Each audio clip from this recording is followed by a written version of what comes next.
Well, good morning, everyone. We'll go ahead and get started with the Monday, November 17th Neighborhoods Meeting, and we'll call it to order. And we'll go ahead and start with the introductions to my left with Mr. Delaney. Good morning. Bill Delaney, Mayor's Office. Brandon Russell, Council Research. Carla Schell, Office of General Counsel. Mary Stefopoulos, Office of General Counsel. Philip Peterson, Council Auditor's Office. Good morning, Michael Boylan, District 6. Good morning, Ken Amaro, City Council, District 1. Randy White, District 12. Mike Gay, District 2. Good morning, Chris Miller, at large, Group 5. Ron Salem, Group 2 at large. Good morning, Raul Arias, District 11, just visiting. All right, thank you, everyone. With that, we'll go ahead and open up for public comment. I've got one speaker card. Mr. Cornell Oliver, you can come up and give your name and address or state it's on file, and you'll be allowed 3 minutes, and please speak directly to the bill.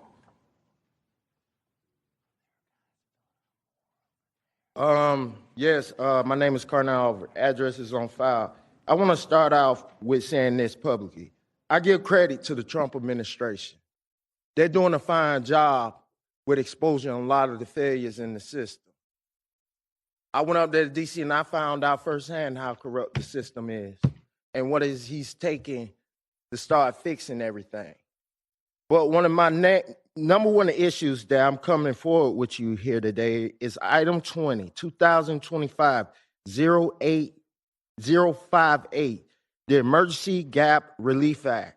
My thing about it is that we're seeking a moment where food security, for people to put food on the table every day for the rest of their life, is becoming to be more of a hassle because the experience of cutting off the food stamp program really showed the trajectory of us controlling our own destiny. What I'm speaking of is that we have local farmers, and specifically Black American farmers, that could be an ally with helping us solve our own problems. We bend the knee too much to the federal government when it comes down to issues like this. Substantial and sustainable food requires us to own our own destiny. If there are Black American farmers in our region that can help us break the cycle of dependency of federal government influence, we'll do a lot better. It's just we need more direct agreements or bilateral trade agreements where we can fix a sustainable food supply where we can cut the cost.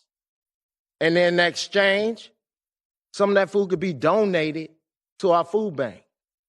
But the problem that I have with this bill right now is that there are nonprofits who are trying to get their hands on some money. And that is a real critical issue for me. If we're going to put money out there on the streets, let's not look at it for the moment. Let's look at it from a long-term strategic framework.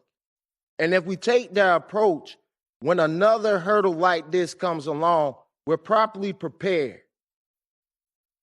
And that's one of my biggest things. I'm a long-term thinker. But besides me speaking about that and perspective of nonprofits trying to ask for money, my another issue is LibJax. What I found out at a local meeting is that Susan Pickett, that has an NGO, has just got evicted, and she's been squatting in somebody's property. I think it's Eastside Coalition. And they take a city taxpayer dollars from the community development agreement. Thank you, Mr. Oliver. That's not fair. All right, our next speaker is going to be Mr. John J. Nooney, but I also like to recognize former City Council President Sam Newby. Glad to see you here, sir. All right, Mr. Nooney, name and address for the record, and you'll 3 minutes. Hello, I am John J. Nooney. Jacksonville City Council Resolution 2023-0819, Twin City Council District 4, CPAC Planning District 3, School Board District 3. All right, I'll be touching on agenda items. 1, 2, 9, 10, 12, 13, 14, 15, 17, 18, 19. Agenda item 4, 2025-0781, $15 million direct contract. Number 5, 2025-0782. Is there a public hearing? Yep. We'll talk on that one later then. But that's Spot J, Lot J. Just that was an unbelievable, opportunity there, with Councilman Jim Love and Kevin Cazell. 2025's agenda item 6, 2025-0810. Increase it to 50,000. I got to share this with everybody. Ethics is gone. I just went to a recent ethics commission meeting. Here's the Urban Core CPAC. There's 6 CPACs. I know, to the bill, well, it all has to do with the bill. There's a whole bunch of it, I just referenced some of it. And then, here's the Mayor's Disability Council. It's the wheelchair gang. And then there's the Council on Elder Affairs. I'm 67. I fall into that one as well. But here's the thing. At ethics, I asked, why, with the CPAC, Mayor's Disability Council, Council on Elder Affairs, is OGC not represented? And that's really a tough one. So when we get to these different agenda items, I'm just down to a minute. But right now, we've got all these different studies. Here's the newest one, Special Committee on the Future of Downtown. That's in, I can reference those agenda items right there. Got the Northeast Florida Regional Council, it's 7 counties. And then here's our resilient Jacksonville. I'm in this thing 4 times. So, I'm just down to 30-some seconds. When you go through, just the biggest thing for this community is going to be the quality of life for all of us. And the biggest component for a quality of life will be access on our waterways. Bar none. We're marketing to the world the state of Florida. We've got our FWC. That's the state of Florida. So let's visit Jacksonville and the other 66 counties. All right, thank you. Next speaker is Lance Fout. Then you'll be followed by Kurt Barras. My name is Lance Fout, address on record. I'm a Chief Metal Worker Business Manager and the President of North Florida Building Construction Trade Council. I just want to speak on 781 real quick and say it's not too late. I don't think any of these entities are going to go away. I think we should maybe slow down a little bit and let's do it right and let's include everybody. All of our programs have needs. I think all of our programs can benefit from a little extra money. And just in our organization alone, we're looking at a technical infrastructure. We need to bring our members up to date on things like Procore, building information modeling, and that's stuff that we can be teaching at our school if we had everything in place right now. We do have some funding that we can do, but I just don't think it's too late. I think we need to slow down on this bill and let's get it right for the city of Jacksonville. That's all I got to say. All right, thank you. Next speaker, Kurt Barras. If you would give your name and address for the record, please, sir. Yes, sir. My name is Kurt Barras. Address is on file, and I'm also here to speak on behalf of House Bill 7081. I'm the training director of the Jacksonville Plumber and Pipe Fitter Apprenticeship Program. We represent 1,500 members across Northeast Florida, 40 contractors, 400 apprentices, and 40 registered pre-apprentices as well. Just like Lance said, again, like to slow down a little bit and incorporate all the registered apprenticeship programs. There's a tremendous need. There's a tremendous shortage of workers fixing to happen. We have an aging workforce in the skilled trades. 1,500 members, we're going to lose roughly 1/3 of those over the next 5 years. And it certainly would do us good to be able to get any kind of funds to help. We're in the middle of a $4 million expansion ourselves, and we're paying for this self-funded. And if there's funds available, we would greatly appreciate it. Thank you. All right, thank you. Next is Ruben Velasquez. State your name and address for the record, sir. Morning. Name is Ruben Velasquez, address on file. I serve as the training coordinator for North Florida Sheet Metal Workers Joint Apprenticeship and Training Committee, a 4-year registered apprenticeship program. We are 100% tuition free. I'm here today to respectfully request that our apprenticeship program be considered for one of the recipients of the funding bill 781. Our program trains the next generation of skilled HVAC and sheet metal profession at no cost to the students, providing a direct pathway into high demand, high wage career with no student debt. We serve individuals from across Jacksonville and the surrounding counties, many of whom rely on programs like ours to enter the workforce, support their families, and contribute to our local economy. Any support made available through this bill would immediately strengthen our ability to train more apprentices, expand our facilities, and meet the growing workforce needs in our region. We are getting ready to take on some capital improvements for our apprenticeship program, and we ask that we be considered for this bill. Thank you very much. All right, thank you. That concludes our public comment. So we're back to our agenda. I want to go ahead and move to item number 16. That's an emergency, and get that out of the way real quick. So item number 16, 2025-0840. Can I get a motion on emergency? Second. I've got a motion and a second on the emergency. Any discussions? No discussions? All in favor? Say aye. Aye. Any opposed likewise? Emergency carries. So get a motion on the bill as an emergency. Move the bill as an emergency. I've got a motion and a second on the bill as an emergency. Mr. Morrow, you're recognized.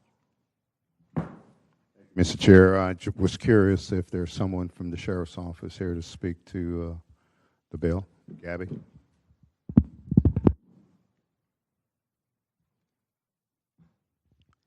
Good morning. Good morning. Gabby Young with Office of the Sheriff. It is clear through the chair, the sheriff is creating a new position. Is that correct? The sheriff is creating, through the chair to Councilmember Amaro, the sheriff is creating a new division within the 5 different divisions in the sheriff's office. So what will happen is there will be a third. So if you look at the bill, there will be a third section within that division, which will place all technology in that division for efficiency and obviously for, with the new technology systems that are out there, AI, drones, all of that will go into one section under that division, under one chief. Final question. Is there someone in mind already to fill this? There is somebody in mind. The reason why we needed to do this as a emergency is because we have parallel appointments going on at the same time in January. All those appointments will be final, we hope, if the council votes for that. And so we need to have that section already established before that chief can be appointed to that position. All right, Dr. Salem. Thank you, Chair. Through the chair to Ms. Young, how many people do you expect to be housed in this division? Through the chair to Councilmember Salem, what we are doing is we are taking several sections that were under investigations or they were under police services, and we're transferring them all to police services under this section. So I if I had to speculate without having the numbers here, I would think that there would be about 40. All of body camera unit, which was before in a different section, will now be moved under this police services section. Through the chair, it sounds like this will be your smallest division of the other I think you said 5 divisions within the sheriff's office. So I think within the bill that we did provide as an exhibit our organizational chart so that you could visually see it. But the sheriff's office, the way that it is established, it's got 5 divisions. Under those divisions, there are sections. And within those sections, there are units. And so that's what we're trying to do is move all the units, the body camera unit, the fingerprint unit, the drone unit, all of that will go under one section now so that all technology is under one supervisor. Thank you. Thank you, Ms. Young. Thank you, Chair. All right, no other speakers on the queue. Go ahead and open the ballot and record your vote.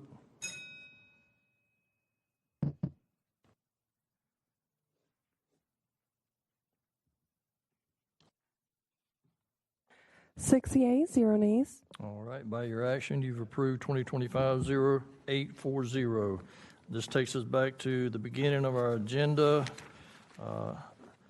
Item number 1, 2024-0966 is deferred at the request of Council President Carrico. Item 2, 2025-0361 is deferred at the request of Councilmember White.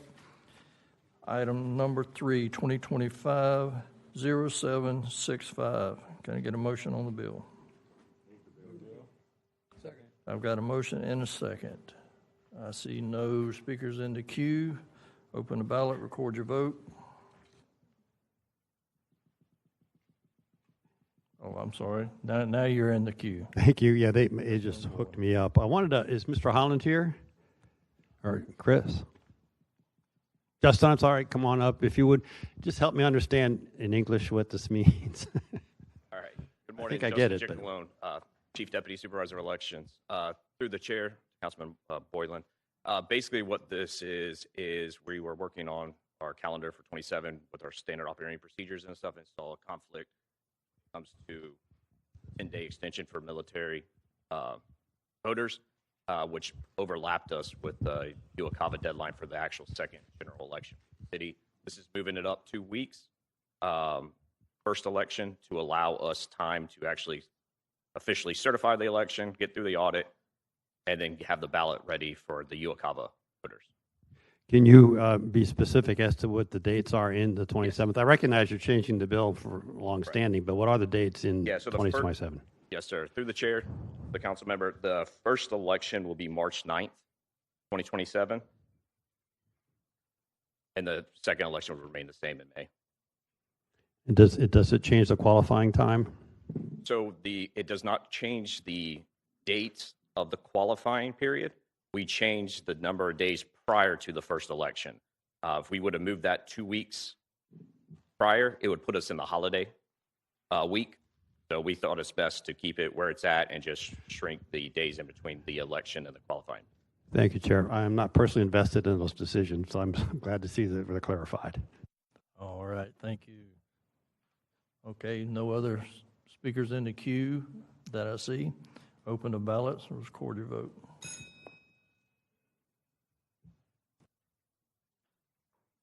Six yeas, 0 nays. All right, by your action, you've approved 2025-0765. Next item, number 4, 2025-0781. Can I get a motion on the substitute? I've got a motion and a second on the substitute. Mr. Peterson. Through the chair of the committee, the substitute would include the oversight departments within the bill, and each of the term sheets would correct account information within the bill and attach a revised Exhibit 1. The 2 accounts that this bill pulls for, the accounts were flip-flopped. Authorize carryover of funding for the EWU and UNF project, as those are going to be multi-year projects. Attaching a revised Exhibit 3 for EWU to include deadline to complete the project, which per them would be by September 30th of 2028, and then also clarify that the city's audit rights would apply to the entirety of the project and not just the city's funding. Attaching a revised Exhibit 4, which is for workforce industrial training, to clarify the city funds will be only used to reimburse training of Duval County residents. Attaching revised Exhibit 5, UNF, to include the deadline for their project, which they state would be done by September 30th of 27, and then also clarifying the audit rights of the city applying to the entirety of the project. And then lastly, attaching revised Exhibit 6, which is related to the FSCJ, to include a deadline for them to complete their project, which I don't have that time frame from them. All right, thank you. Dr. Salem on substitute. Thank you, Chair. Through the chair to Mr. Peterson, can you walk through how the city money flows into these projects and the clawback provisions for each project? Just to put that on the record. Through the chair to Councilmember Salem, yes, sir. So for I'm just going to go in exhibit order. Exhibit 2 is with NEFBA. The city's funding is on a reimbursement basis as they complete the project, and if they do not substantially complete the construction of the facility, the city is entitled to full repayment of all funds dispersed to NEFBA. For EWU, in the current state of the term sheet, the city's funding 37.5% of the total EW project cost. Now that contemplates the $2.6 million in the current year and the $6 million in next year.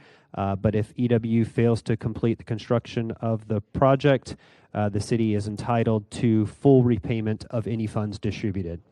For workforce industrial training, it is on a strictly reimbursement basis, so there's nothing to claw back. If they graduate students, they submit documentation, the city pays them, I believe it's $3,250 per student that graduates from the program, so there's nothing to claw back. It's all paid on a reimbursement basis.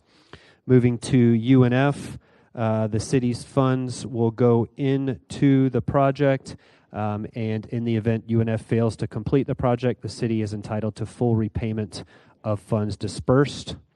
For FSCJ, the city's funds are being used to purchase a building. The funds will be transferred to FSCJ 3 days prior to closing on the purchase of the building. The city will see the purchase and sale contract, and in the event they fail to purchase the building, the city is entitled to full repayment of the funds from FSCJ.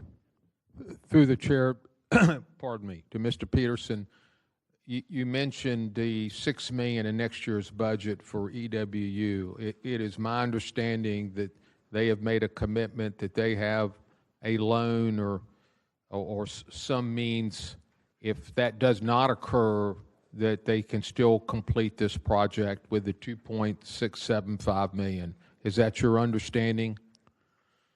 Through the chair to Councilmember Salem, I have been told that same information by representatives from EWU. If that, I would recommend amending their term sheet, because the 37.5% that the city is putting into the project contemplates that additional $6 million. So if we're taking that $6 million off of the table, we're no longer funding 37.5%. The percentage goes way down because we would have $2.6 million into a roughly $24 million project. I can recalculate that, but the disbursements would not be based on that 37.5% formula anymore. I am concerned that we can't commit next year's council to do anything. So if the gentleman would come up and if they agree that there's loans available to complete the project, that I'd like to see that amendment occur. Sir, could you come forward? Well, Dr. West, can you come forward, please? Through the chair to Dr. Salem, I'm Michael West, Service Vice President for Operations at Edward Waters University, address on file, and we are here for Bill 2025-0781. So the ask that Edward Waters University has in for this fiscal year 26-27 is the 2.7. That's the ask. That money, as we've talked about in these chambers before, is specifically for design, pre-construction, and planning for this project. We understand 100% that the other $8 million that was in discussion prior is an entirely different budget year, different budget cycle. And I've heard, of course, with any potential deficit that the city may have, they can't necessarily commit to an additional $8 million at this time. So what we're seeking for this fiscal year to get this project up and running to serve both the institution as well as our community is the 2.7. The 37.5% I have addressed with multiple council members since our last meeting in these chambers. It is not an up to or that the city's committing a flat 37.5% of the total project. That number made its way into the term sheet simply because the project is about a $40 million project total. And what we were concerned about is that if we started doing value engineering and trying to reduce the cost of the project, that there might be some kind of pushback that now the city's paying 50% or more potentially of the project if we were smart enough to value engineer this thing down to maybe a different cost point. So it's not an up to or that the city's paying for 37.5% of the total project. It's the 2.7 this year. And if the $8 million from next year got added to the project, which would be great, that would not exceed, or the total number of dollars from the city to this project would not exceed 37.5% of the entire project. Okay. I don't know that you answered my question. Can the project be completed without the, I heard you say $8 million. I thought it was $6 million that you're asking for next year. But irrespective of the ask of next year, can the project be completed with the $2.675 million that we are appropriating this year? Yes, sir. We have a $30 million, through the chair, we have a $30 million, a $40 million term sheet. It's a loan, not a grant. That was also a misunderstanding that I was hearing in meetings last week. We have a $40 million term sheet for a loan through the HBCU Capital Finance Program to complete the project over and above the 2.675 that we're asking the city to contribute for the planning, pre-design, and construction. Pre-construction. One last, if I can, Chair. Through the chair, can we modify the amendment to reduce the percentage then down from 37.5 to whatever Mr. Peterson calculated? Through the chair to Councilmember Salem, yes, you could, but I believe the introducer of the bill has an alternative that he would like the committee to consider with respect to the dollar amount for EWU. Is it appropriate to recognize recognize him at this point? Councilman Ayers, go next. All right. Thank you, Mr. Chair. And that's exactly what I want to speak on is I just want to clarify a couple things. Initially on the budget for this year, on the 25-26 budget, EWU was on the budget for $8 million. We obviously removed that from the budget. Since speaking with EWU, we came up with a number for this year that they need right now to get this project commenced would be 2.675, I think it was what it was, or 2.67, whatever the case, 2.7, right?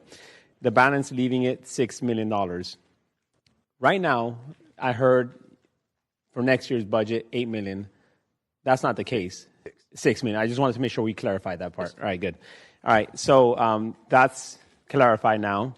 Now, on the term sheet here, it says here that EW term sheet provides for an additional $6 million in 26-27.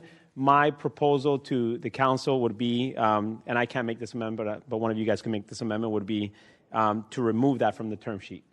We're not going to commit our future obligations to anybody. Next year, they come up. If somebody wants to carry that, they can. I could carry it, whatever the case is. But I think to make this easier for all of us, we'll remove the $6 million from the term sheet. That way we are not on the hook for $6 million to anybody moving past this bill. And so I'll leave you guys to make that amendment if possible. Thank you. Okay, back to Dr. Salem to finish out. Well, with what you've just said, it would seem appropriate to modify the term sheet to reflect the 2.675 and that percentage of the 40 million versus the 37.5. And that's what I'd like to move. You have an amendment as well. Mr. Chair, before we kind of get it, because we have a substitute that's been moved, and I think that if you want to take a vote on that, The only thing with respect to the substitute that's outstanding is we need a date for which FSCJ would be able to indicate, if they could come up and indicate when they would complete their project. That was the outstanding bit of information there. And then I think once you've taken the substitute up and moved it for the technical corrections, then we can shift to additional amendments from the council members. If you'll come back to me, or Mr. Boylan may have a better amendment that's worked through once we pass the substitute. Thank you, Chair. Okay, let's do that. We got a substitute on the right now to vote on. I'd like to acknowledge former council president Carlucci has joined us as well. So we need FSCJ to provide that date before you vote on it. Okay. Okay, let's, FCCJ representative wants to come up and.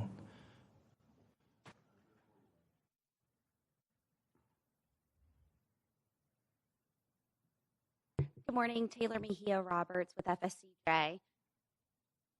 Dr. John Wall, Provost and Vice President of Academic Affairs, FSCJ. Through the chair, if we could just clarify with that, because we do have dates we've supplied for different parts of the project.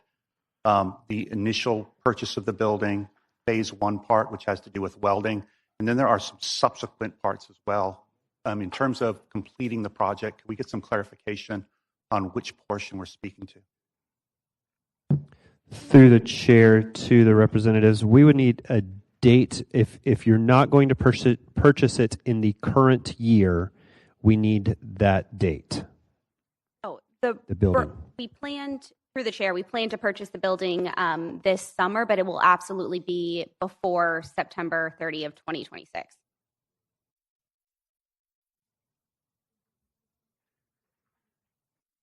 Through the chair to the committee, then we would not need to attach a revised Exhibit 6 for that project completion. If they're going to do it in the current year, the funds would be available to them in the current year, available to transfer, and then that transaction could occur.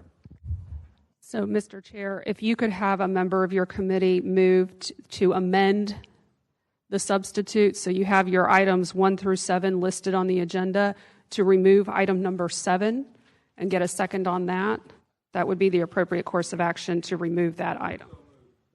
Okay, I've got a motion and a second to remove item number 6. Item 7. Item 7. All in favor? Aye. Any opposed? Likewise, none. So that amendment carries to the substitute. So you'll just need to move the substitute as amended. So can I get a motion and a second on the substitute as amended? I've got a motion and a second on the substitute as amended, and we'll continue. And you can go ahead and vote on that. That's just going to be items number 1 through 6 of the technical amendments. I think if you want to go ahead and get those out of the way first, and then I recommend, Mr. Chair, if it's amenable to you, whether you want to jump to other amendments from your committee members or take up the auditor recommended amendment before that. But if you want to go ahead and vote on this now, anything else that you all do, we'll just ask at the end if you want to roll it up. All right, thank you. So I've got a motion and a second on the substitute as amended. All in favor say yay. Yay. Any opposed likewise? None. So the substitute carries as amended. So next we've got the auditor's recommended amendments. I've got a motion and a second on the auditor's recommended amendments. Mr. Peterson. The chair to the committee, first would require EWU to provide support showing evidence that they do have the funding in place to be able to construct the project. The city wouldn't want their dollars going in without knowing that they can finish the project. Number 2 is requiring that same thing of UNF, showing that they have their $6 million available to begin the project, and also add that the reimbursements will be on a pro rata basis since the city is funding 50% of the project, that our dollars go in as they complete the project on a 50-50 basis. And then lastly, for FSCJ, adding language that the purchase price cannot exceed the value identified by an appraisal, and extending the recoupment period of the will be treated as a 10-year forgivable loan, that from the time they open the training institute when it begins operations, but that would occur no later than January 1st of 2029. All right, thank you. Any discussions on the auditor's technical amendment? Mr. Morrow, go ahead. Thank you, Mr. Chair. The question that I was begging to ask is in the amendment, but I wanted to hear from Mr. West himself, and that is, has the university already secured this loan? Has it been secured, if you please? Through the chair. So our board just approved the ability for our president to sign the term sheet that is specifically for a $40 million construction project. And so we are in the process of just finalizing, signing off on the term sheet and accepting the loan. Okay. We would expect that to be done within the next 4 to 5 weeks. All righty. Thank you, sir. Yes, sir. All right. Okay. So no other discussion on the auditor's technical amendment? All right. All in favor, say yay. Yay. Any opposed likewise? None. So the auditor's technical amendment carries. So can I get a motion on the bill as substituted, as auditors, as amended, as the auditors recommended?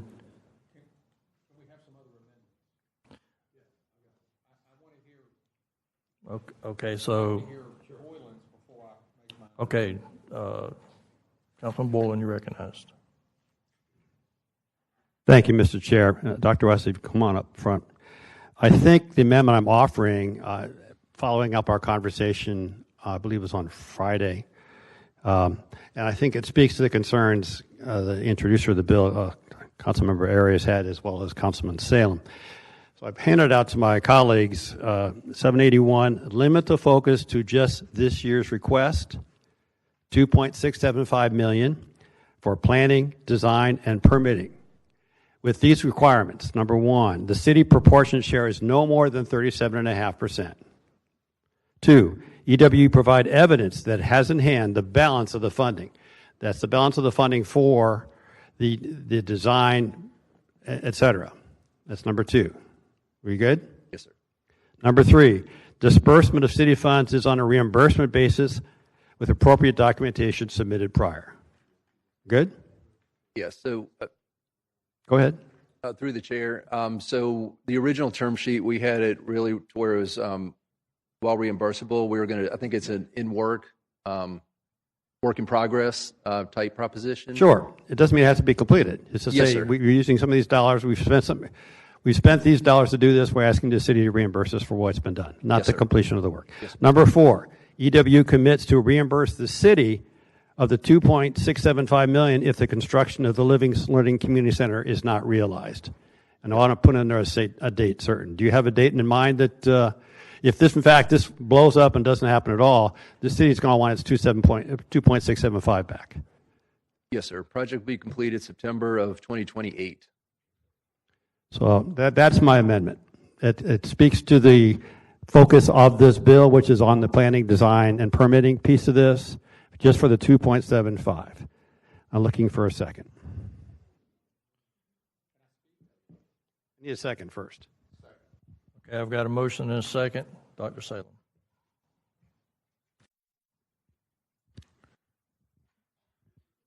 Councilman, thank you, Chair. Councilman Boylan's amendment does not address what I was saying.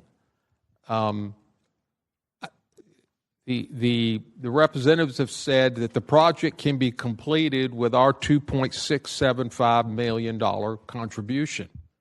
I want our percentage to reflect that without a commitment of the $6 million that may or may not occur. We can't commit a future council, and using that 37.5% seems to commit us next year when we have no idea where we're going to be. So I would prefer through the chair, Mr. Peterson, what is the percentage if we give 2.675 of the 40?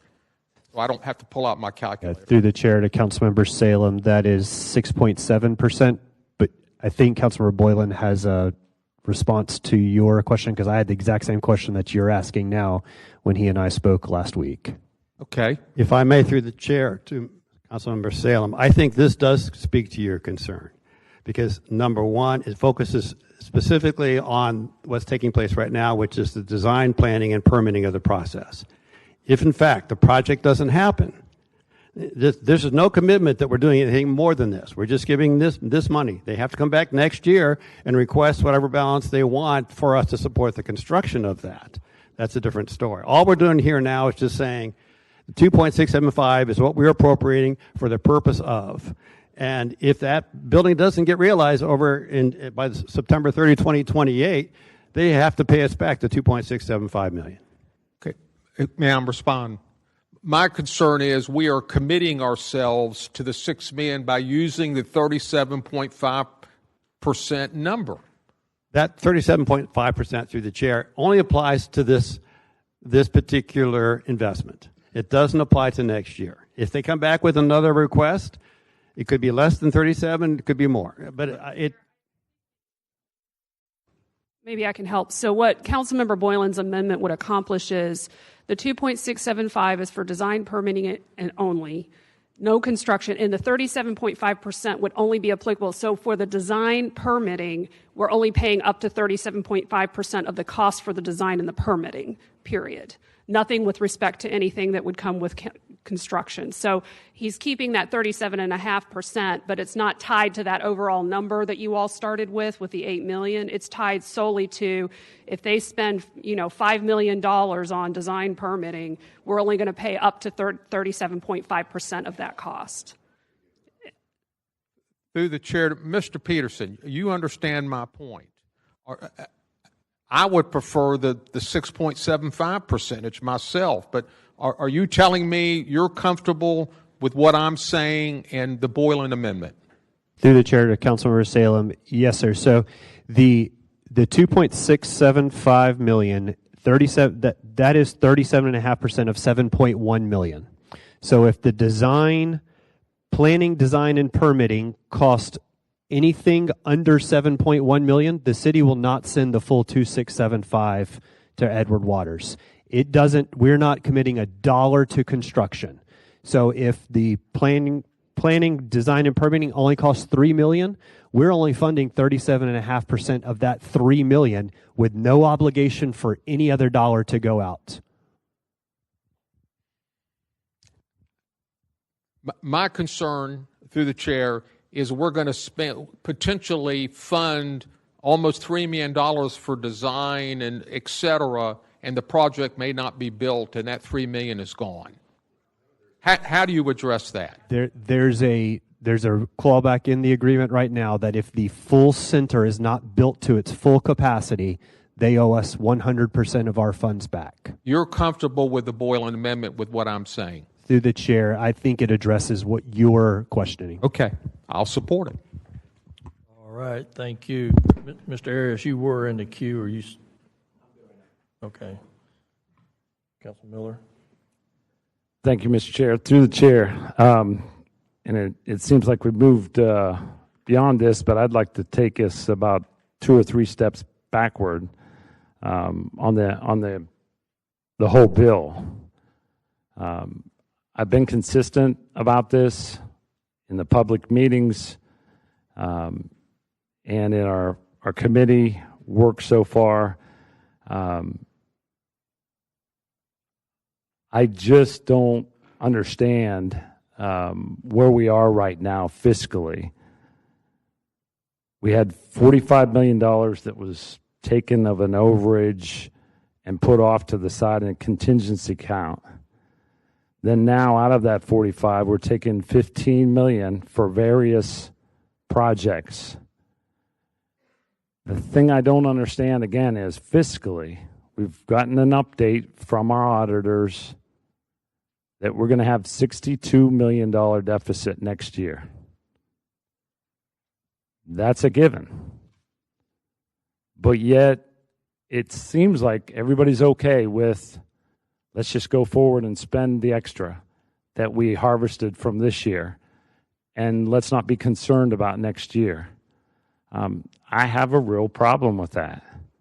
And so unless someone can articulate what's our basic strategy for next year to address that $62 million deficit, I can't support taking $15 million of the $45 million that was put in a contingency account and saying, we're all good, next year will take care of itself. Now, if somebody's got a good solid plan for that, and the auditors back it up, then for this particular bill, I'm willing to work with it. However, we still have two, what I would call capital projects on here that I think, nothing against the projects, Edward Waters, UNF, I think they should be considered with all other capital projects and should be competing with all those other projects in the regular budget cycle that will be coming up. So for me, what is the sense of urgency? If the group wants to go forward, if the body wants to go forward with this 15 million or some amount below that, you heard from our representatives out here, and you've heard from them consistently in various sessions. What's our sense of urgency? That urgency is in the skilled workforce, skilled labor area, and we're going to fall off a cliff nationally and locally. A third of our workforce is gone in 5 years. They're retiring in the skilled trades. So what are we doing about that right now? Because the apprenticeship programs last between 4 and 5 years. So if we're hitting that, we're falling off that cliff for our workers to be able to weld, to be able to do electrical work, HVAC, and other skilled trades. What are we doing about that right now? So for me, there is a sense of urgency there, and I do support Northeast Florida Builders Association, the WIT, and also the Florida State College items in this bill. But the other two, I do not see we have the same sense of focus, and we should be moving forward with those. So I do, and I will have, if it's appropriate, when it's appropriate, a couple of amendments to be considered. But again, I ask us as a body, let's take a step back. And if somebody can answer that, I'm all ears. I have big ears, so I'm all ears. Willing to listen. Next year, what is our plan to address the $62 million deficit that we know is going to happen? Thank you, Mr. Chair. All right. Thank you, Councilman Miller. Let me go to former Council President Carlucci and then to Mr. Arias. Thank you, Mr. Chair, and I appreciate the nice recognition. I think that's one of the first times I've enjoyed that, and I don't expect it, but I did work hard for that designation once upon a time, so thank you. I appreciate it. The 40 million that we're talking about, this was known well before the budget. Is that correct? Is to the chair, through the chair to our council auditor? Through the chair to Councilmember Carlucci, you're referring to the 45 million? That Yes, was yes, sir. That became. We had been watching that fund grow for a while, but it began being discussed at the beginning of this year. Okay. So that's dollars that we could have addressed during the budget year. One other question I have, which is a little aside, but I came to the meeting, even though I'm not on the committee, to see what happened with the $3 million. Was that worked out through the TDC or not? That I was hoping to get some of that for affordable housing. And then I know I'm a little off subject, but it is kind of on subject too. If I could, Mr. Chair, please. Yes, who are you addressing the question to? I suppose Councilman Arias or the council auditors. Through the chair to Councilmember Carlucci, I believe that is an amendment that will be discussed at a later point in the meeting. Right now, it is not on the floor. Okay, thank you. And thank you, Mr. Chair. I appreciate it very much. All right, thank you. Councilman Arias. Thank you, Mr. Chair. To your question, Mr. Carlucci, actually, I deferred this bill 2 weeks ago, which is why we didn't get that far. But that will be my amendment, more than likely tomorrow, unless somebody passes that amendment today, to be able to capture those $3 million from TDC so we could open up the $3 million so that you could propose whatever legislation you want on that part. Okay, and then respectfully, through the chair to Mr. Miller, I just wanted to just emphasize one thing, that how I definitely understand where you're coming from, workforce training and all the components that come to it, but you've talked about like we need to address X, Y, Z. I'm one of 19. Feel free to address it. Pass up your own legislation to address anybody else you want on the room. But this was dollars that I've been working on for the last maybe half a year now with this group, with all these groups. And so if anybody sees that there's also missing components to this, or they want to bring something up to the body, by all means, pass up legislation and address whoever you want to address. But in this case, these are the 5 entities I've identified personally working through the community. And I want to move forward with all 5 of these. Not one less, not one more. Simple as that. I will support anybody you bring up whenever you pass up your own legislation. But in this case, I would just say to all 18 council members plus me, leave this as it is. I like Mr. Boylan's amendments. I like Mr. Salem's amendments as well, too. So just let's move forward with this, and then let's address the following amendments we have. Thank you. All right. Next is former Council President Dr. Salem. I have a number of things to say, but procedurally, we had the Boylan amendment on the floor and seconded. I'd like to see a vote on that, and then I'd like the microphone back after that, if that's appropriate. All right. Councilman Miller, did you have anything else on this amendment that we are?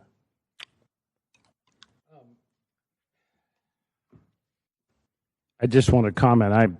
And I'm still looking for this if somebody wants to address it. But I think we move forward with this, and I'll comment further on hearing what the deficit plan is, which is step 1 before we should even be where we are right now. Thank you. I was just making sure you didn't have any other comments on this amendment. So we've got a motion and a second on the Boylan amendment.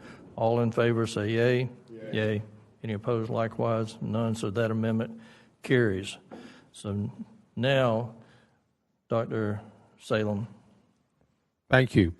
Well, let me address a couple things. One, I will be supporting this bill. The numbers may not be exactly the way that I would have done it, but it's close enough. I've supported support to our colleges in the past, JU Law School. I've supported EWU in the past. I think it's important that we support our local colleges and universities, and will be supporting this. To address Councilman Miller's comments, as you know, during the budget process, take that out. During the budget process, I advocated for the JEA money, that $40 million, to be only $10 million of that used, and try to save $30 million for next year's budget. I was unsuccessful.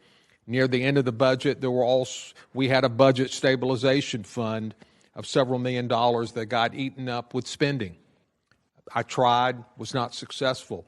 If we do have a deficit next year, beyond a minor amount of reserves that can be used by the mayor during the budget process, we'll have to cut spending.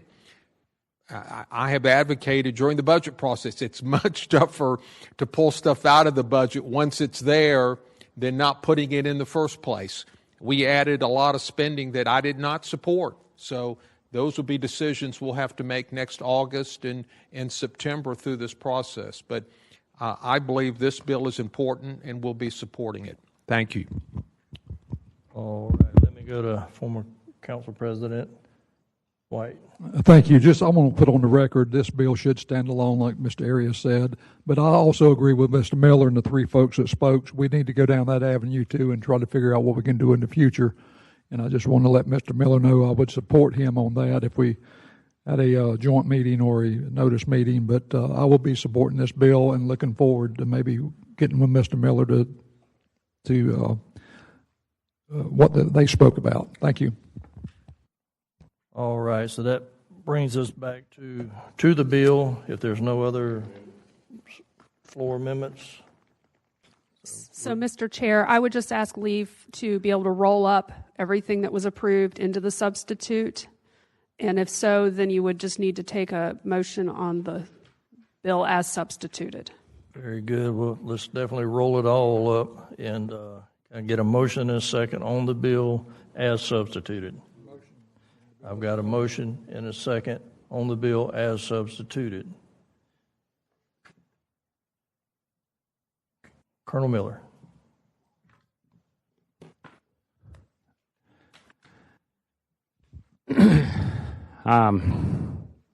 Thank you, Mr. Chair, through the chair. Trying to choose my words carefully here. I heard some things talked about from Councilman Salem about how the attempts were made during the budget process to be able to be more fiscally responsible, and that it didn't work out. And so here we are, instead of saving that money for next year's, applying to next year's deficit, and we make it sound like it's not known. Again, it is known. $62 million deficit for next year is known. But yet we're here, sitting here going, we got extra money now this year, so let's spend it. Again, this doesn't make any sense to me. But at this level, $15 million, I could support if it's to address that falling off the cliff issue of skilled trades, not later on. Why don't we do it now? And my amendment was going to be to pull out of this bill the Edward Waters and the UNF money and to add in $1 million for the current project that Mr. Barris talked about, that they're expanding their program to be able to do just what I said. But I see where this is going out of this committee, and so I'm just going to put it on the record. And I know that it doesn't appear that would get any traction, so I just want to put it on the record.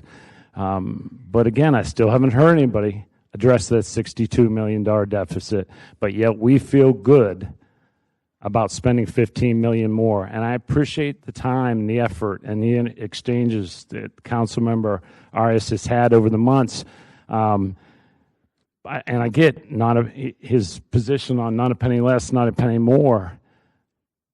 But, I mean, it seems like the obvious, it's not our money.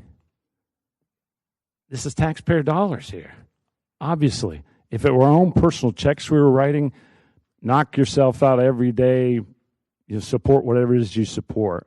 But again, I just got to put on the record, I just don't understand what we're doing here when we know what's coming next year, when we start the process in 8 months for next year's budget. So I will not be supporting this because those two are still in there. Again, nothing against the projects. I support them, but we know there will be more asks coming back, especially on the Edward Waters University project as it was listed. So, and there are other things. Again, they should compete with all the other capital projects that we have in the city. So, sorry I'm going over there, but I'll wrap it up and just want to make it clear where I stand on that. There's some good things here, but I think we're just not being responsible here at this point. And if we are going to make an exception for $15 million, it ought to be for something that is very, very urgent, and skilled trades is. So thank you very much, Mr. Chair. All right, thank you. Dr. Salem, you're recognized. Thank you, Chair. Let me give one other source of closing that deficit to Councilmember Miller. We will get a quarterly report, and we get those quarterly. Last year, each quarterly report, as I recall, we had a positive number, meaning we had spent less than what we thought we would spend, and there was millions of dollars at the end of each quarter. We have developed a very bad habit as a government, and that includes the mayor's office as well as the council, of immediately putting through bills to spend that money. What we need to do is to have the discipline to say we've got a $7 or $8 million positive after the end of the first quarter, and hold that money and don't spend it. In past years, we've had bills immediately filed to spend those dollars. We need to refrain from doing that, and I hope the mayor's office will refrain from doing that. because it's from both sides. It's not universally the council or the mayor. That's potentially a big source of dollars that we can use for next year. Thank you. All right, thank you. Next, Councilmember Morrow. Thank you, Mr. Chair. I just want to briefly say that I'm going to support the legislation. I think one of the roles of government, yes, is fiscal accountability, but we also have to invest in our communities and in entities that will promote economic growth and develop a strong workforce. And this bill is moving into that direction. I'm extremely satisfied with the clawbacks that are the mechanisms that are in place should they not be able to perform and meet those thresholds that we can recover. And so given that that framing and that structure, I'm going to support the legislation. All right. Councilmember Carlucci. Okay. Regarding the $62 million deficit, I can't let it go by me. I was waving the flag on that way before we took up last year's budget in the newspaper and everywhere else. So, that we all knew that was coming. A. B, though, I do agree with Councilmember Salem. We do get quarterly reports. So what we are projecting now may or may not be what we actually face with next year's budget. It may be worse. It may be better. So you don't know. And I see you chuckling over there, Councilman Miller, but I've seen it many times where the worst was projected, but we got good news. And then I've seen it where it looked like it was going to be a great budget year, and then it turned out worse because shared sales tax from the state went south because of lousy tourism.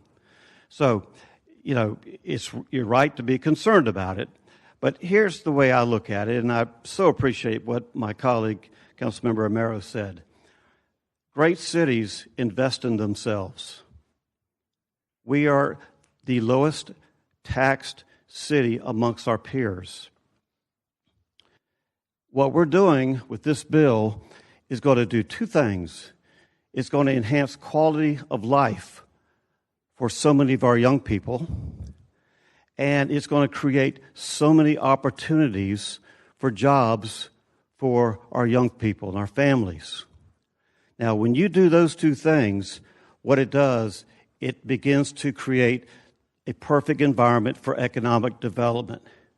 And when you start investing in your city, yeah, you might see a little more spending than what you'd like, but when you do things that enhance those elements, it's an investment in your city becomes better.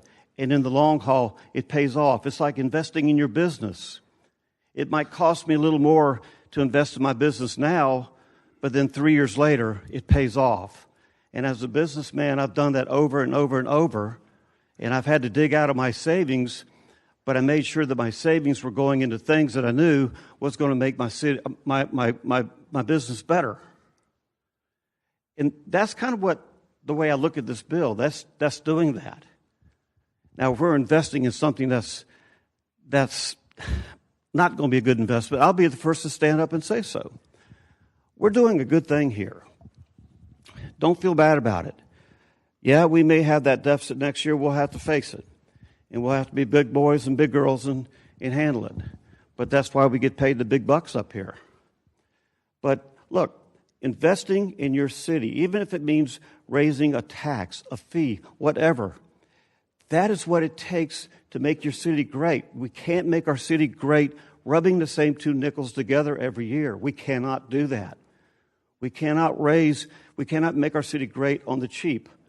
And I'm going to say these difficult things because I only have a year and a half left.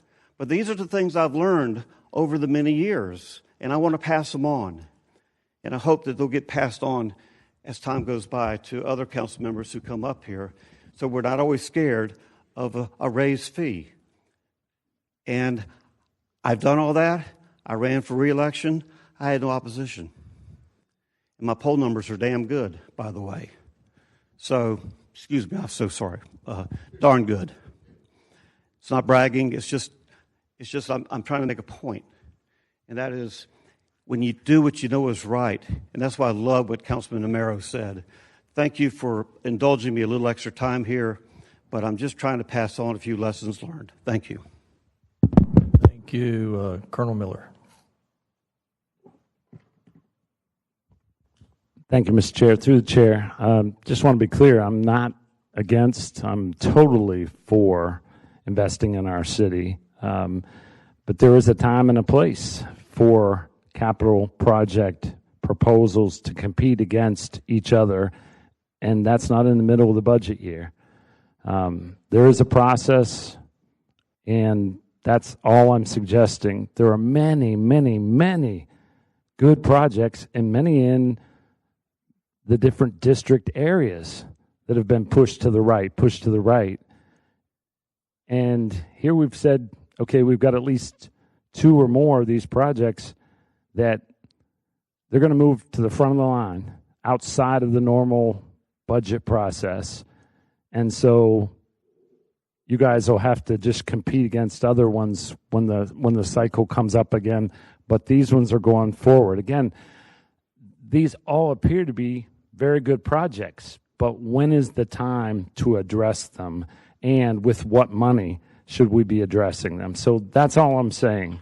So I just want to be clear. I am all for this city moving forward. We've been stuck in neutral, I think, for a long time on projects. So thank you very much. All right, thank you all. So no other speakers in the queue. Few comments I want to make. I kind of spoke to it at the last neighborhoods meeting, my concerns, and I just, with our procurement, we're set up to make sure we've got JSEP involved, we've got local business participation involved, and just there's concerns about if this money is given to these institutions, is the money going to be reinvested into local businesses that will be participating in this type of the project? And so there's, with one of the institutions, there's a track record of that really doesn't apply, and they really look to not really focus on spending the money here. And so that's a big concern of mine. And a lot of the points that Councilman Miller had brought up is, I look at it as valid, and that's where I said before, we got workforce and we got the CIP projects, and 2 together, it makes it challenging. So, if with the other trades that's here in town that's not included in this, if it, by the time council vote comes and it's not some way inclusive of them, I'll diligently work to get a bill on before the council to address that, so that we can address all of our city workforce needs out there. So with that, as it is right now, I'm not going to support this, but I reserve the right to change my vote, because I really want to hear the deep dive of the Finance Committee going into this and just finish hammering it out. So with that, let's open the ballots and record your vote.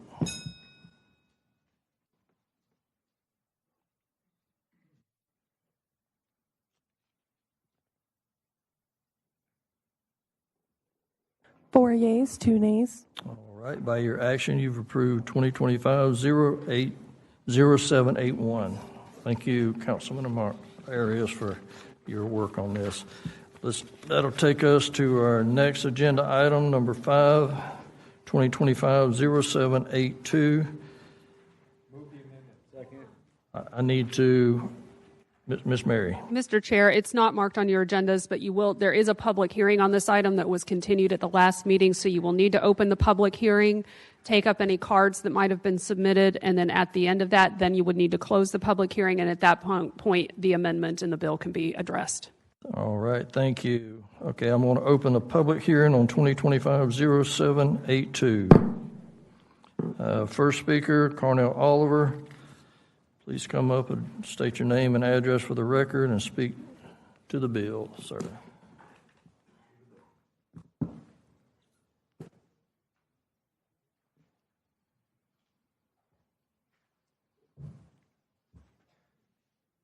Yes, my name is Carnell Oliver. Address is on file.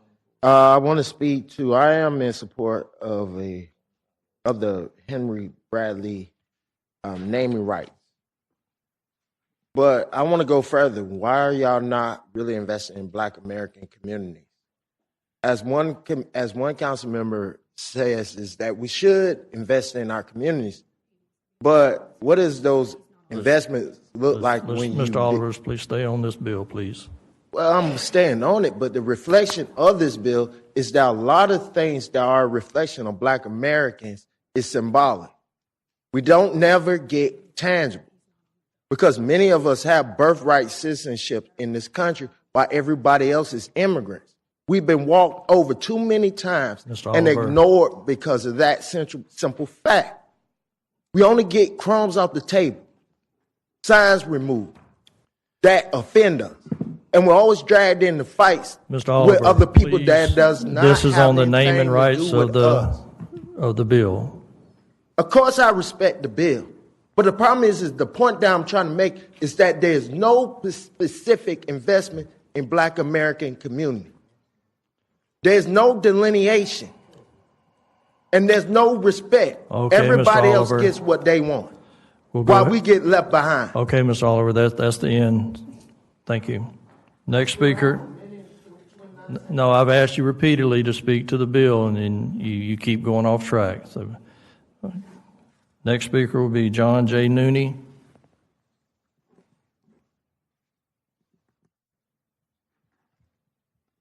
Name and address for the record, and please speak to the bill. Hello, I am John J. Nooney, Jacksonville City Council Resolution 2023-0819. I'm in City Council District 4, CPAC Planning District 3, School Board District 3. I support the legislation, and, again, it's with the history. We're renaming not only the building, but also the street. So, we've got two actions, involved. And so, with the history of it, it's downtown. It's within the downtown Jacksonville Overlay Zoning District, 2014-560. And, here is Riverdance. I participated in this, 2005. That's 20 years ago. And so when you're talking about renaming, it's just on the other, here's the landing, which is gone. And so, with this particular location, I'll always remember, waterways. Mr. Nooney. It's right on the water. I know it's, but, I'll always remember Jim Love, Kevin Cazell, the 26 feet of Catherine Street. With Catherine Street, I know at the last public hearing, it was said that they were going to retain some of Catherine Street. And that's where the jail is. So when the jail gets moved, then Catherine Street potentially could be gone. So the history, I'm just curious, for the next public hearing, if, let's just say that, that, is there any more of Catherine Street left? Because Catherine Street was on the south bank and extended to the north bank. So anyway, I just wanted to be on the record, because it's a public hearing, Florida statute, and it's to show the history. And because it's all going to tie into tourism, it's bringing people to Jacksonville. So I'm just down to some 20 seconds. Thank you. And just remember, waterways. It's the most important assignment you could possibly have. Thank you. Thank you, Mr. Nooney. All right. No other speakers in the queue. I'm going to close public hearing. Now, get a motion on the amendment. I've got a motion and a second on the amendment. Mr. Peterson. Through the chair of the committee, the amendment would clarify that only a portion of Catherine Street is being renamed, the portion that is from Bay Street down towards the Orlick, so only the south portion of Catherine Street, clarifying the various recommendations of the committees that oversaw this proposed renaming within the legislation, including a waiver of section 745-105H to allow for only a portion of a street to be renamed, correcting the current address of the Fire Museum to 620 East Bay Street, and then correcting various scriveners. All right, Dr. Salem on the amendment. Okay, so I've got a motion and a second on the amendment. No other speakers on the amendment. All in favor say yay. Yay. Any opposed likewise? Amendment carries. I get a motion and a second on the bill as amended.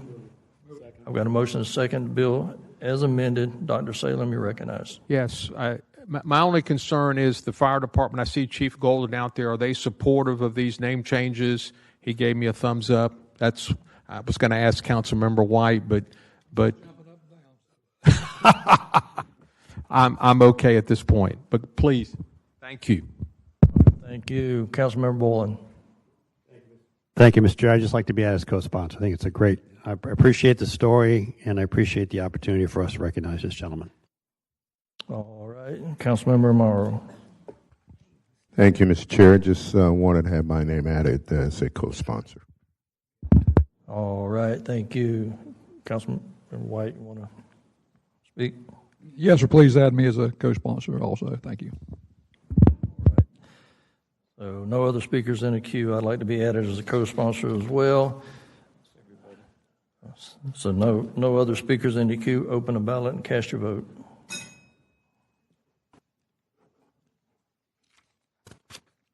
Six yeas, 0 nays.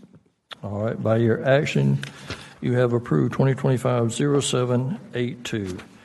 Next item number 6, 2025-0810. Got a motion on the bill? I've got a motion and a second on the bill. Mr. Boylan, you're recognized. Thank you, Mr. Chair. I would like to offer a floor amendment. The email I handed out to you all speaks to it. And what I'd like to suggest as an amendment that collaborative initiatives involving 2 or more NGOs with one serving as a single administrator be specifically added to the ordinance. The rationale for it, number one, we already have examples of that, certainly with Jack's Care Connect. And number two, it provides small organizations so that $25,000 may not be a need that they have, but something smaller. And it would encourage collaborations between NGOs through this process. And then thirdly, for them to learn and work together. Collaborations are always worthwhile for us to do. I think it's a friendly amendment to the bill that we add an amendment that specifically includes the opportunity for 2 NGOs to come together and request this threshold amount. For that as an amendment. All right. I've got a motion and a second on the amendment. No further discussion? All in favor of the amendment, say aye. Aye. Any opposed likewise? None. Amendment carries. Can I get a motion and a second on the bill as amended? Move the bill as amended.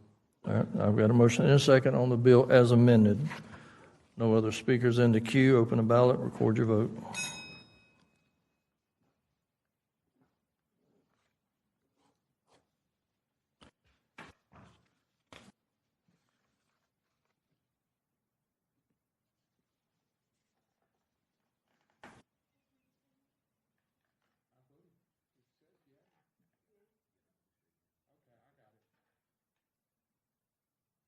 Six yeas, 0 nays. All right, by your action, you've approved 2025-0810. Next, item number 7, 2025-0811. Can I get a motion on the amendment? I've got a motion and a second on the amendment. Mr. Peterson. Through the chair of the committee, the amendment would clarify where fine revenue generated under this Part 3 of the Animal Care and Protective Services Code provision is being deposited. Certain revenues get deposited into the Spay or Neuter Trust Fund. Some go to the General Fund. Just clarifying where each fine revenue would be deposited. Striking reference to law enforcement within a certain section, 203C1.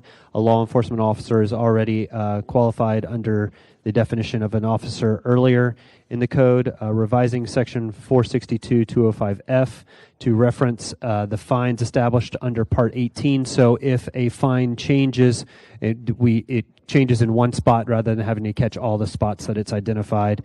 Conforming the criteria for animal noise nuisances to be consistent throughout the chapter. Striking section 462-306, there are no changes to the section, so it doesn't need to be included in the ordinance, and then correcting various scrivener's errors. All right, thank you. Colonel Miller on the amendment. Thank you, Mr. Chair. Through the chair, I guess maybe to the auditor's office. One of your last notes here on page 8 says amend section 462.601 to reduce the stray hold period from 6 days to 3 days. I just want to understand what that really means and what the implications are for how they conduct business and what is that going to affect, reducing from 6 to 3 days? Through the chair to Councilmember Miller, and I see a representative from ACPS as well as OGC here, so they can correct me if I'm wrong. But my understanding is right now, if ACPS takes in a stray, they have to hold on to that stray for at least 6 days before they can try to find another entity or another animal shelter to be able to transfer that animal to. So reducing it to 3 days will give them more flexibility in freeing up space at ACPS shelters. Is that anybody who's here? Is that how you see it through the chair? I just want to make sure because my concern is obviously on the euthanizing or on that end of things. I want to make sure that's not what we're talking about here. It just frees you up through the chair to be able to do just as the council auditor just stated. Through the chair to Councilman Miller, that's completely correct. So right now we have a bunch of dogs that end up on a pre-adoption list. So they've already been physically adopted, but we still have to wait that full 6 days. This is going to be able to make us adopt them 3 days earlier to increase the amount of space we have to take in strays or owner surrenders. All right, thank you. Let me go to Councilman Arias next. Mr. Chair, I propose this bill. I've adopted 5 dogs in my life. I will never be for euthanizing any kind of animal at all.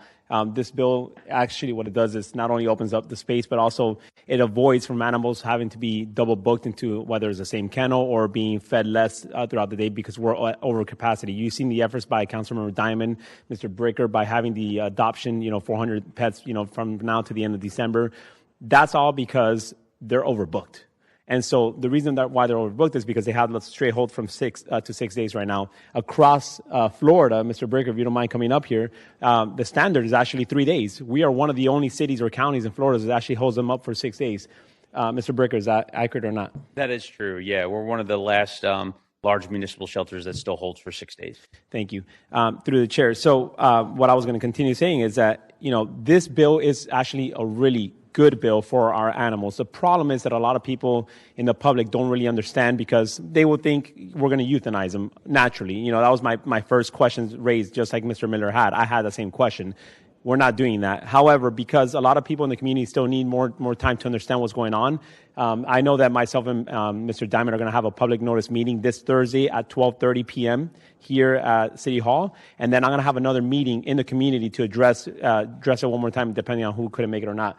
So because of that, all I'm asking is that we're going to defer this bill for another cycle, just one cycle, so I can have everybody the opportunity to have more questions and even come to some of these committee meetings, if anything.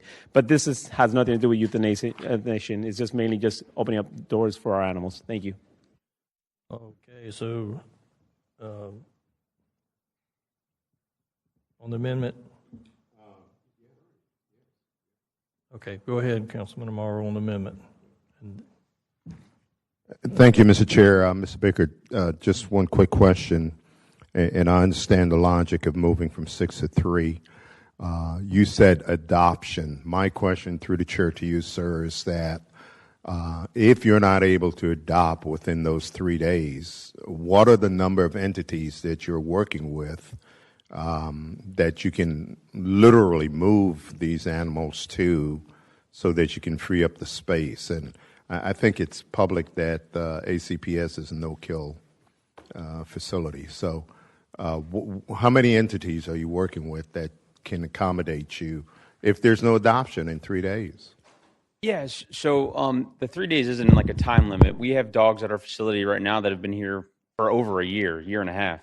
So it just allows those that are already adopted or those that are highly adopted to just get adopted quicker, which will in turn give us more space. So we won't have more dogs doubled in kennels and those type of things. Did I hear you say you have over a year? Yeah, we have dogs that have been in our facility for over a year. One of them, his name's Travis Hunter. He's been in our facility for a year and a half. Travis hasn't been here a year. Yeah, he got renamed. All right, so no other speakers in the queue. Ms. Mary, is the introducer looking to defer this, so get us in the right posture of what we... Well, so it's marked for action. So if you prefer not to have it moved, then you can, as chair, acknowledge his request and defer it for a cycle.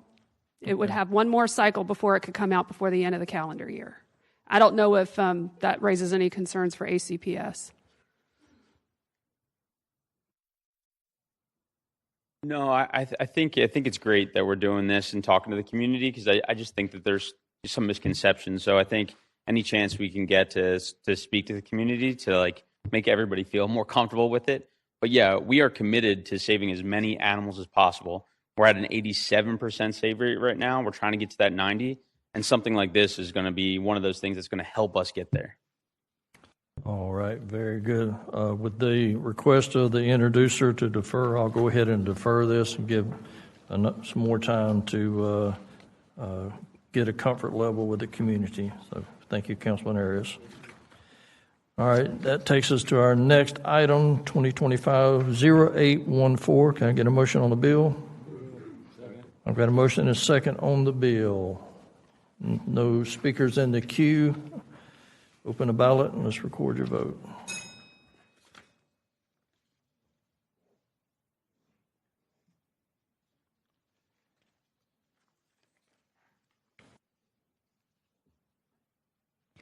Five yeas, 0 nays. All right, by your action, you've approved 2025-0814.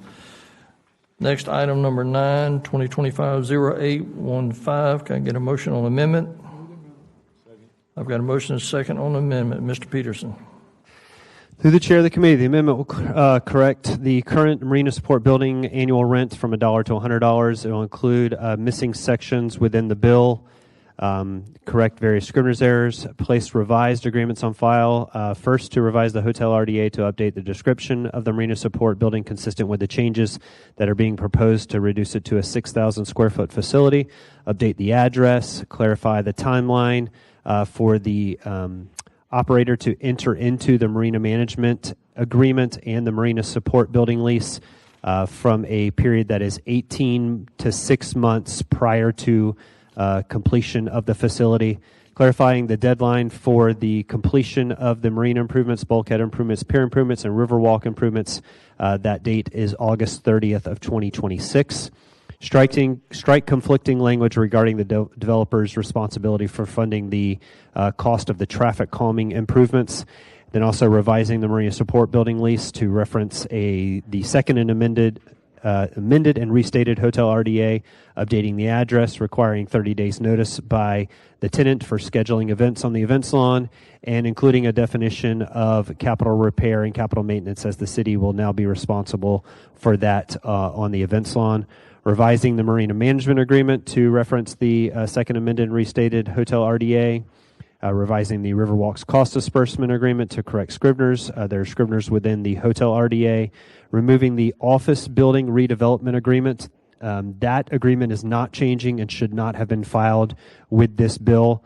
And then there are also numerous duplicate copies of exhibits that were not intended to be included and don't impact this legislation, also removing those, and then including the disbursement request form that the hotel operator will be able to request when doing the cost disbursement agreements. All right, I've got a motion and a second on the amendment.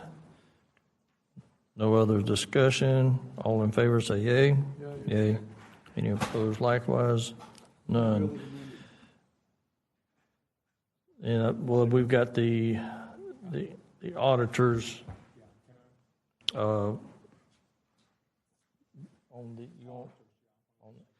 let me get Mr. Peterson to explain it. So yeah, so the auditor's recommended amendment. Can I get a motion and a second on it? Move the auditor's recommended amendment. Okay, so I've got a motion and a second on the auditor's recommended amendments. Mr. Peterson. Through the chair. So a component of this agreement is that the city will be conducting a traffic calming improvements along Bay Street in front of the hotel and the office building.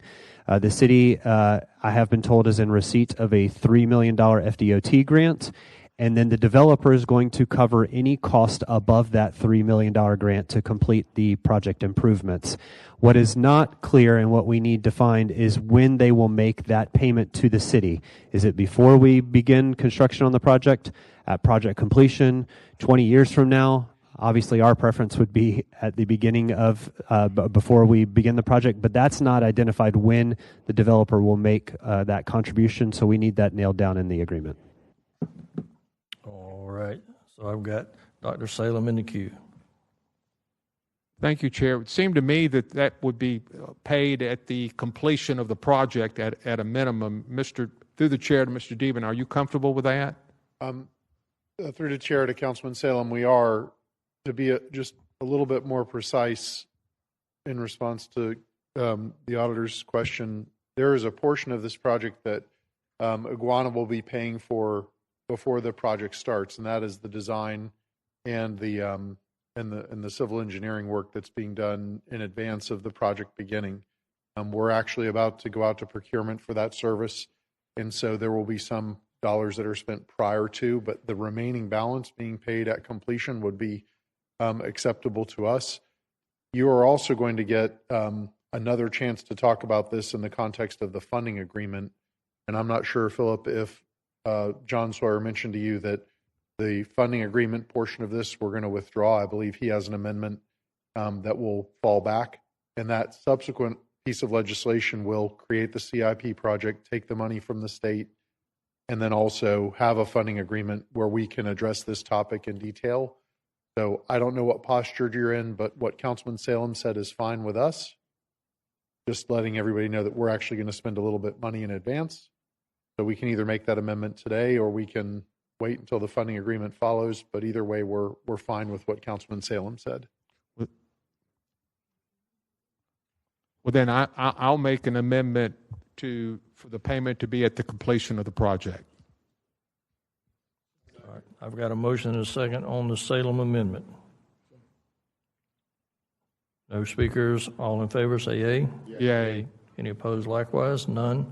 The Salem amendment carries. So, Mr. Chair, that was considered an amendment to the auditor's recommended amendment. So someone would need to move the auditor's recommended amendment as amended, and then you would vote on that. All right, thank you. Can I get a motion on the auditor's recommended amendment as amended?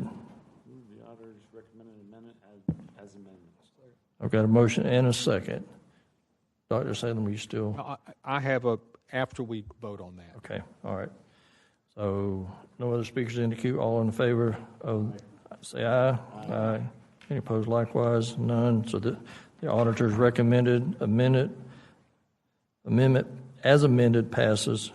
So now can I get a motion on the bill? No, Okay, Dr. Salem, you recognized. On the discussion point here, my understanding is the request is to go from 4 5-year renewals to a 10-year with an automatic 10-year for a total, both are a total of 20. I'm trying to understand the desire to get away from the 5 years and why you want 10 years. Right. So through the chairman and Councilman Salem, by the way, I'm Steve Devenow, and 1 Independent Drive, 1200 here on behalf of the applicant.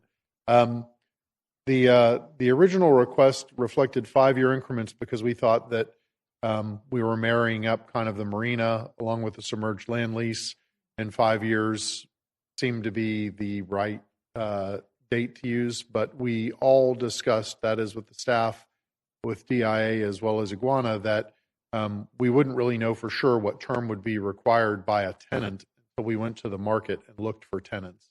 So when we went to the market and looked for tenants, the resounding response from the brokers as well as prospective tenants that we interviewed and spoke with was that we needed to extend the term so that they could justify the investment that they were making in the space. So our request to go to 10-year terms is a reflection of the market's response to us during procurement for folks to come to that space. The second question is, through the chair to Mr. Peterson, the second 10 years is automatic, though. The city has no way of adjusting that if they're not happy with the restaurant, or I would assume if we were unhappy, they would be unhappy. But is that correct? It's just an automatic second 10 years? Through the chair to Councilor Salem, that's correct. So the initial period would be for 10 years, and then the first renewal, which is for 10 years, is at the developer's request. The second renewal, which would be for years 21 through 30, is at mutual consent between the developer and the city. But that first 10 years, the city doesn't have a say in whether or not they want to renew. It's actually the second 10 years. It's the second 10 years at the first renewal. Of the Correct. first renewal. So if I could, Mr. Chairman, to Councilman Salem, there are actually very exacting standards on operational standards on what has to be met. So under prior agreements, let's just say, for example, like the River City Brewing Company, that was a 99-year lease with no standards and no discretion.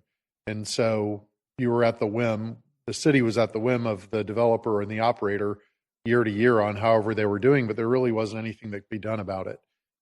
Contrast that with Palms Fish Camp. Palms Fish Camp has a 20-year lease. I think they actually have a 20-year lease. They have some standards.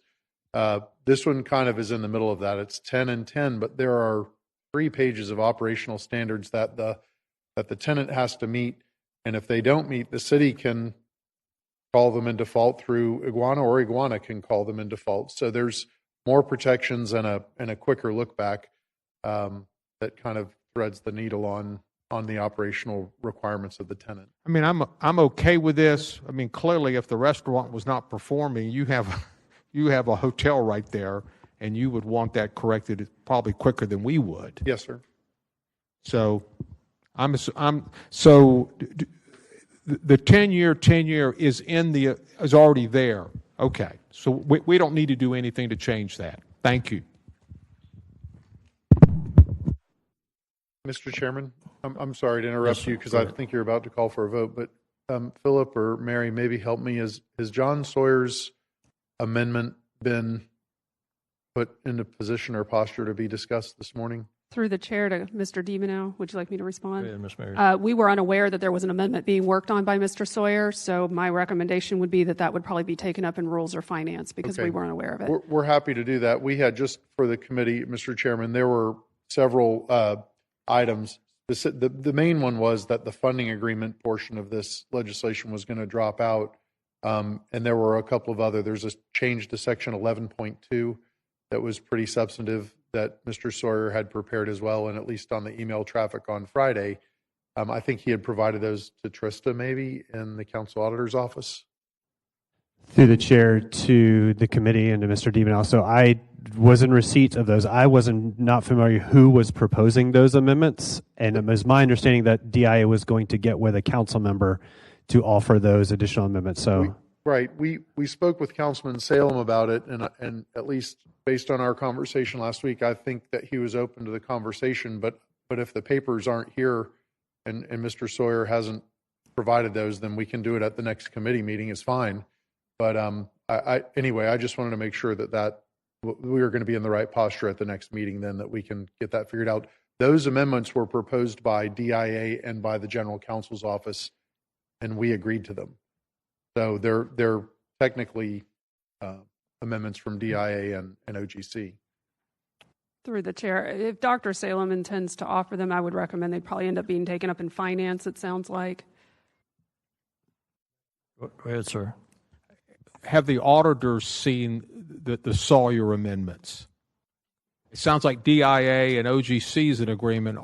Have you seen them, Mr. Peterson? I have seen them. There was one part of the amendments that we did have concern over. I received an email from Ms. Sickler this morning, and I believe Mr. Devenall was in agreement. They were pulling back on that amendment, so it would not be included. The other changes we were comfortable with. Feel like it reflected the agreement. Well, therefore, I'm happy to move that amendment. Obviously, we need to get copies to the members of finance at ASAP if we're going to move it there. And if I could, just again to put a fine point on what you said, Philip, and I'll confirm on the record, the one issue that was outstanding that we were discussing was about an easement related to a drainage pipe, and we have withdrawn our objection to that. We will go with Director Sickler's language and General Counsel Sawyer's language on that as well. So through the chair to the committee, I'll commit to working with Mr. Devenall and the DIA and put together a summary bullets of those amendments. I don't know that I'll be able to get it to rules today, but we'll definitely have it for finance tomorrow. All right, thank you. Thank you, Chairman. Mr. Boylan. Thank you, Mr. Chair. Just to suggest, if I might, as a member of the Rules Committee, but not Finance Committee, I'd like at least to see what the amendments are in advance of the Rules Committee. Whether we take it up or not is immaterial. I'd just like to see it. All right, thank you. So that brings us back to where we are. We've got the bill with Mr. Chair, if I could, you've approved the technical amendment and the auditor's amendment as amended by Dr. Salem. Roll them up. If I could roll those up, and then now you would be prepared to take a motion on the bill as amended. Okay, can I get a motion to approve the bill 2025-0815 as amended? I've got a motion and a second on the bill. Open the ballot and cast your vote.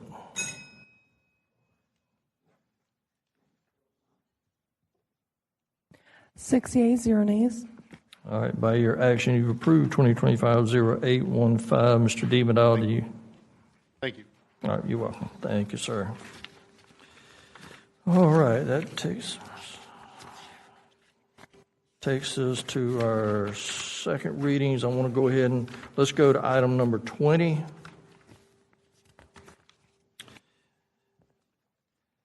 Item number 20, 2025-0858. Can I get a motion?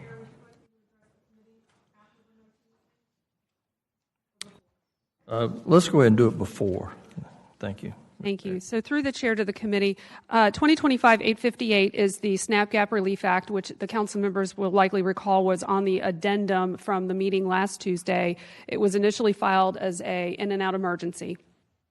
After the council took action to allow it to be put on the committee agendas and taken up as a one cycle for this cycle, we determined that we are unable to meet our statutory obligation to notice it for a public hearing, which would occur now that it would be taken up as a one cycle. So there's a couple of options available to the committee members with respect to this legislation that I want to share with you that would allow us to meet that statutory obligation or to otherwise address it as an in and out emergency at the next meeting. So the options, and I did address these with Councilmember Johnson and can convey his input, but there's two options available to the committee today. You can take it up as you can move the emergency and then deny the emergency, in which case the bill would be on second reading, and it would just follow the full legislative process rather than be taken up as an emergency. And based on that action, it would come to committees for action on the bill the first week of December, and then the council would vote on it and take action on it on December 12th, your last meeting of the year. So that would be to convert it to a full legislative cycle bill without an emergency. The other option is to move the emergency today and approve it and then withdraw the bill. At that point, the councilman would be able to file an additional bill, and you can discuss it and address any changes that you would have liked to have seen made to the bill through this process if you so choose. And then he would file the bill again as a one-cycle emergency or as an in and out emergency for the next council meeting, and that could be modified per kind of committee discussions this week. So those were the two options. Dr. Johnson's inclination the last I spoke to him was to go ahead and allow it to be withdrawn, and then he would file a new in and out emergency bill to be taken up at the council meeting on the 25th, subject to some modifications that would have to be made. This initial bill, as filed, contemplating that the funds would no longer be available once the government shutdown has ceased, and that has occurred. So I think there's a need to modify the bill to make the funds available for a period of time, despite the government shutdown ceasing, recognizing that there's kind of a catch-up period that would have to occur for those that might have been affected by the shutdown. So those were the two options, Mr. Chair, available to you. All right, so we need to go ahead and vote on the emergency, and then we can decide which direction we want to go, whether it's a withdrawal or to move it forward. So can I get a motion and a second on the emergency? And Mr. Chair, the other option is you can just withdraw the bill. You don't have to approve or disapprove the emergency to do that. Ms. Shell just reminded me the rules do allow it to be withdrawn at any time. Okay. But that is by the introducer who's not here. So, okay. So you can just move to withdraw if that's the inclination of the committee, and you don't have to worry about the emergency. Okay. I've got a motion and a second on the withdrawal. Any discussion? Yes. Dr. Salem. Feeding Northeast Florida is here. They've been patiently waiting. I'd love for Susan King to come up and give us some feel for her, with the $200,000 we passed the other night, what she perceives her needs are going forward. Well, I'd like to start first by saying thank you. Can you state your name and all that stuff? Susan King. I'm the president and CEO of Feeding Northeast Florida. I'd like to start first by thanking every one of you and those of the council that are not here today for your extraordinary bipartisan effort in really assisting the food bank to help those in our community that are suffering. It was immediate, it was decisive, it was powerful action, and it is already making a difference. Those funds we immediately made forward commitments on loads of food to be brought in. We are arranging with our agency partners to deploy those as soon as they come in, and loads are going out. I will tell you that we've distributed an additional 1.1 million pounds in the last 3 weeks, above and beyond what we normally would be doing. So we've met this very, very impactful crisis, and I think we have maybe averted it as the shutdown has stopped. We anticipate that SNAP benefits in the state of Florida will be flowing probably by the end of this week, and I will share that we planned a mass distribution at Cecil Field last Saturday, anticipating about 1,000 households, and had about a quarter of that. It might be because of location. It also might be that the fear that the neighbors that we serve are somehow now adjusting to the idea that they're going to get their benefits back and that we're putting so much more food into the community. I can't promise that we won't come back. There are a lot of things that are going to affect the SNAP benefits in the state of Florida over the next couple of years. But I would say that I believe this crisis for the moment has been averted, and the community has stepped in, and you all stepped up, and I am grateful of this effort, but I think right now, I think we're okay. And I think it's our responsibility as a nonprofit that gets funding on occasion from the council, that when we don't need it, we let you know that. We want to be the partner in Duval County for these kinds of services. You know, hunger impacts everyone, and we have to be ready and willing to step up and meet those challenges. And all of you did. We're incredibly grateful. Any questions? Happy to take them.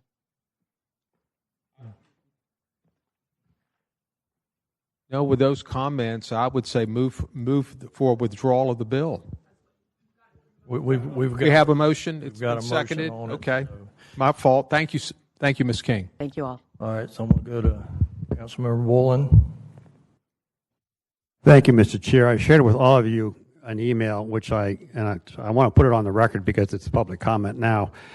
In relationship to this bill, I do certainly agree with the prudence of moving this forward, but we don't want to rush to such a commitment. But it reminded me of a bill I introduced back in May of 2020 on the onset of COVID, when we as a council, with I think just about every member supporting it or co-sponsoring it, we moved to $1 million to United Way, who served as the administrator of the First Coast Relief Fund.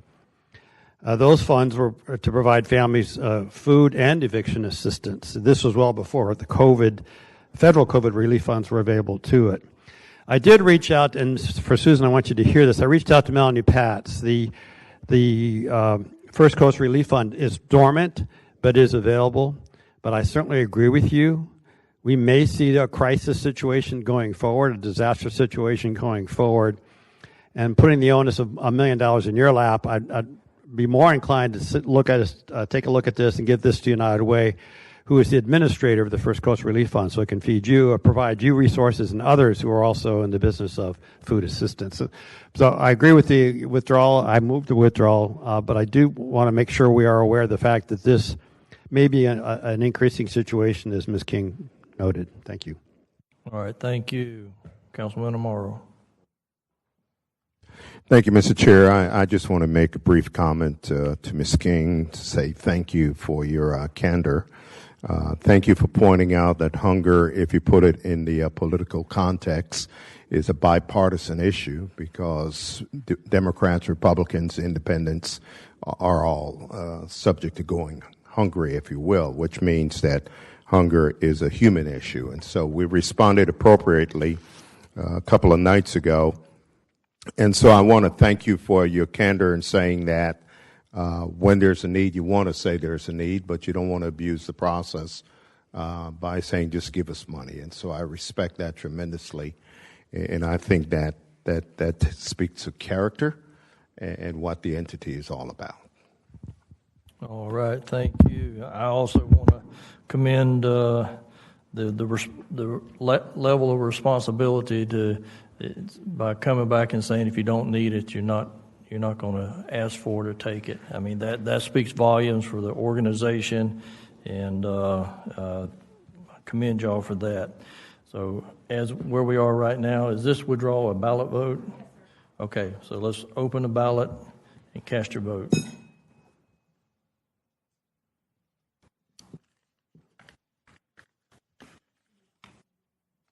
Six yeas, 0 nays. All right, by your action, you've approved the withdrawal 2025-0858. So a few pages back to our second readings, and we'll go through them. Item number 10. These items are on second, 2025-0834, 0835, 0836, 0837, 0838, 0839. We've already taken action on 16. Item number 0841, 0842, 0856. We've just taken action on number 20, and that concludes our agenda. Any further comments from the committee? With that, we are adjourned.